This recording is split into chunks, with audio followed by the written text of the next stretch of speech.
नमस्कार, आप देख रहे हैं फर्स्ट बिहार झारखंड और मैं हूं आपके साथ मोना तिवारी।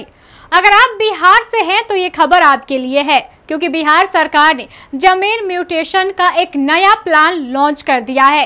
अब जमीन अधिग्रहण के साथ ही दाखिल खारिज की जो सुविधा है वो लॉन्च कर दी गई है।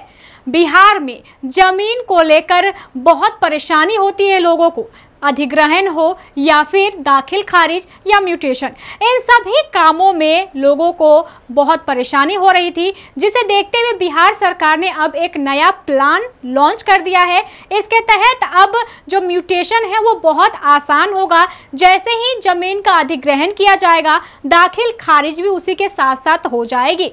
ऐसा देखा जा रहा था कि म्यूटेशन के काम में लोगों को घंटों चक्कर लगाने पड़ते हैं और कुछ भू माफिया जो होते हैं वो ऐसी अधिग्रहित जमीनों पर अपना दावा भी कर देते हैं।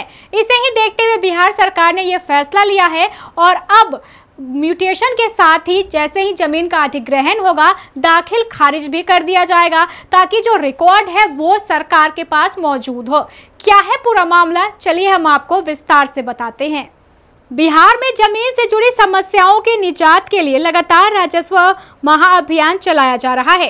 इसके तहत जमीन से जुड़ी किसी भी समस्या का तुरंत निदान किया जा रहा है। इसी कड़ी में अब बिहार के इस जिले में जमीन दाखिल खारिज को लेकर नया अपडेट जारी किया गया है।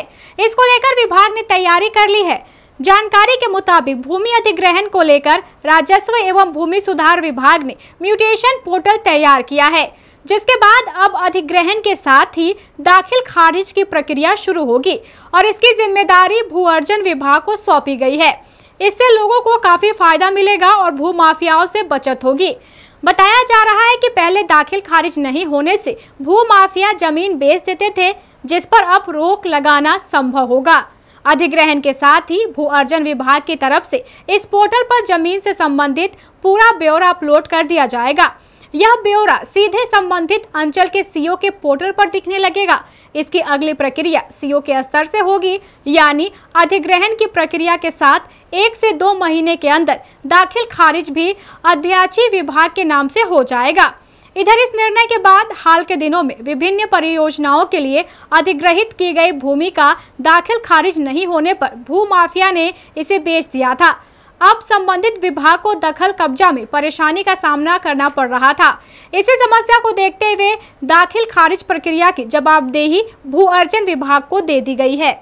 तो अब जब भी बिहार में भूमि का अधिग्रहण किया जाएगा तो साथ ही साथ दाखिल खारिज कर दिया जाएगा, ताकि जो विभाग है उसको किसी प्रकार की परेशानी ना हो, क्योंकि बिहार में भू माफियाओं का जो जाल है वो पूरी तरीके से कसता जा रहा है। भू माफिया ऐसी जमीन के फिराक में होते हैं जो अधिग्रहित की गई हो और उस जमीन को वो अपना बताकर बेच देते हैं। अब भू अर्जन विभाग ने इस पर कार्रवाई करते हुए एक नया पोर्टल लॉन्च करने की योजना बनाई है, जिसके तहत अब सरकार के पास भूमि अधिग्रहण का पूरा ब्यौरा रखा जाएगा।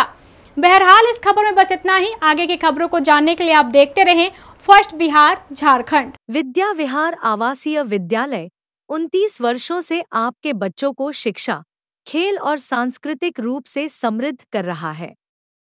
बिहार के पूर्णिया में स्थित हमारा 40 एकड़ का हरा भरा परिसर और 27 एकड़ का खेल मैदान एक ऐसा वातावरण प्रदान करता है जहां विद्यार्थी न केवल पढ़ाई में बल्कि हर क्षेत्र में आगे बढ़ते हैं।